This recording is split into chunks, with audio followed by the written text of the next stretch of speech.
Les tablettes et toute la technologie moderne fonctionneraient selon les calculs hérités des mathématiques africaines.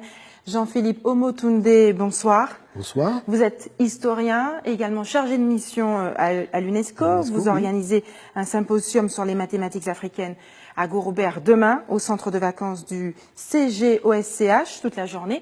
Alors on savait que l'Afrique était le berceau de l'humanité, mais elle serait également le berceau des mathématiques. Effectivement, depuis une vingtaine d'années maintenant, les fouilles archéologiques ont révélé que l'Afrique est bel et bien le berceau des sciences mathématiques. Et vous savez qu'en Belgique, par exemple, il y a une statue de 7 mètres de haut de la première tablette de calcul de l'histoire de l'humanité qui a été trouvée au Congo RDC, voyez, et c'est l'attestation de l'invention des 4 opérations, addition, soustraction, division et multiplication. Vous m'expliquiez tout à l'heure que justement qu'il y avait un faisceau de preuves qui attestait que les mathématiques viennent d'Afrique, sont nées en Afrique. Totalement. Par exemple, si nous descendons dans la région de Blombos, en Afrique du Sud, moins 80 000 ans, naissance de la géométrie. Mais pas n'importe quelle géométrie, la triangulation. Et vous savez que cette triangulation, elle est utilisée aujourd'hui pour le GPS. Donc vous voyez, à chaque fois, la modernité de la préhistoire rejoint notre modernité aujourd'hui.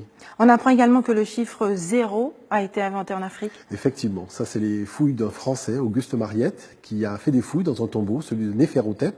C'était un mathématicien qui vivait aux alentours de moins 1700, donc de l'ère ancienne africaine, et qui a notifié sur un papyrus précis, le papyrus Boulak 18, le 0 en utilisant la graphie Néferou. Donc on connaît maintenant aujourd'hui le nom du zéro en Afrique ancienne, Néferou, qui était l'utilisation du zéro dans différents domaines, notamment aussi l'architecture. Ça, il ne faut pas l'oublier.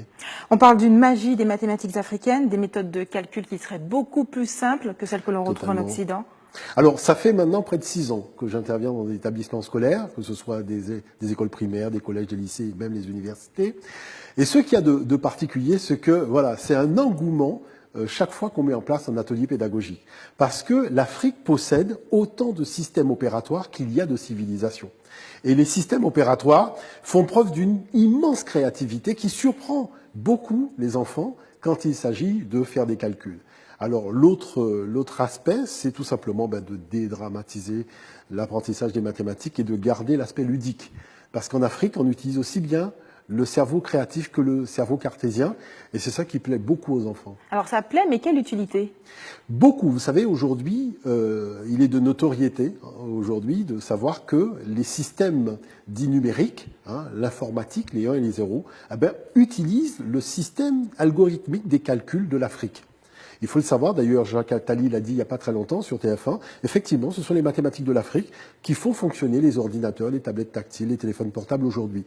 L'intérêt, c'est de tout simplement expliquer aux enfants quel est ce mécanisme qui permet en fait de faire fonctionner un ordinateur sur la base des calculs africains. Et ça, c'est extraordinaire. Il y a quelque chose qui vous dérange, c'est que le fait que tous les inventeurs noirs, finalement, ne soient pas connus.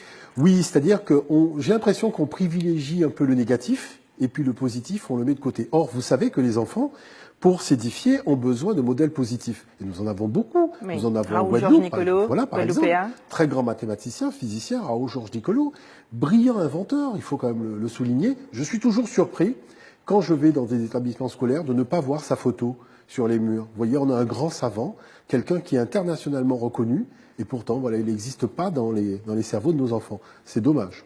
On retrouve également dans l'histoire le nom d'autres inventeurs, en tout cas d'autres mathématiciens qui ne se connaissaient pas. Je pense à Thomas Fuller, un esclave qui a été déporté en Virginie alors qu'il était analphabète. Alors, vous ouvrez l'encyclopédie Larousse, des plus grands hommes de l'histoire de l'humanité, vous découvrez un mathématicien africain, mais de l'époque de l'esclavage. Parce qu'effectivement, il y avait ce monsieur qui avait été déporté sur une plantation au XVIIIe siècle en Virginie et qui s'est révélé être le plus grand mathématicien de son époque. Bon, vous comprenez qu'il n'est pas resté longtemps sur les plantations puisqu'il a été baladé partout à travers le monde, mais il n'en demeure pas moins que c'est lui qui a permis véritablement de comprendre qu'il y avait en Afrique des algorithmes de calcul qui étaient extrêmement puissants. Alors, quel est le programme demain pour ce symposium sur les mathématiques africaines à Gourber? Alors, vous savez, en fait, nous faisons le symposium parce que l'an dernier, nous l'avions fait à Bémao.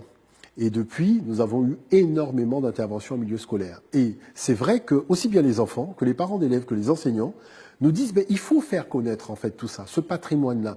Notre culture, on la voit souvent dans le domaine du divertissement, alors que c'est une culture, la culture noire, elle est extrêmement scientifique. Et je suis toujours surpris, vous savez, quand on fait les congrès à l'UNESCO, de voir des gens qui parlent de notre culture sous l'aspect scientifique et qui ne sont pas d'ascendance africaine. Vous voyez, on se dit, mais c'est extraordinaire, on a l'impression que la personne d'ascendance africaine serait finalement la plus mal placée pour parler de cette culture. Pourquoi nous faisons ce symposium?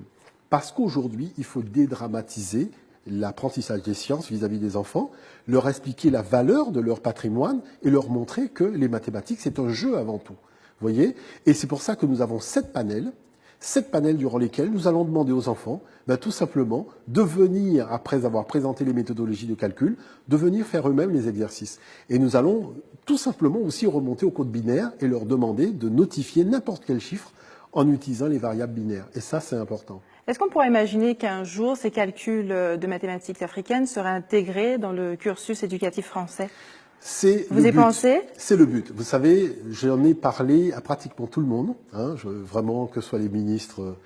J'ai eu l'occasion aussi d'en discuter à maintes reprises avec l'éducation nationale. Ce qui me déçoit toujours, c'est le fait, après avoir fait la promotion et des fiches techniques des mathématiques ou des sciences, des 3 points cardinaux, on en oublie toujours un, l'africain. Vous voyez, on fait l'Est, on fait l'Ouest, on fait le Nord, mais il y en a un, le Sud, le premier. Il y a 3 pyramides construites en Afrique. Ça prouve bien que les mathématiciens étaient d'abord africains. Vous voyez, il ne faut pas oublier que Thalès, Pythagore, Platon ont avoué que c'est en Afrique qu'ils ont découvert les sciences. Les Grecs se sont inspirés. Pythagore a étudié pendant 22 ans les mathématiques en Afrique. Donc il faut voir que nous avons un patrimoine extraordinaire.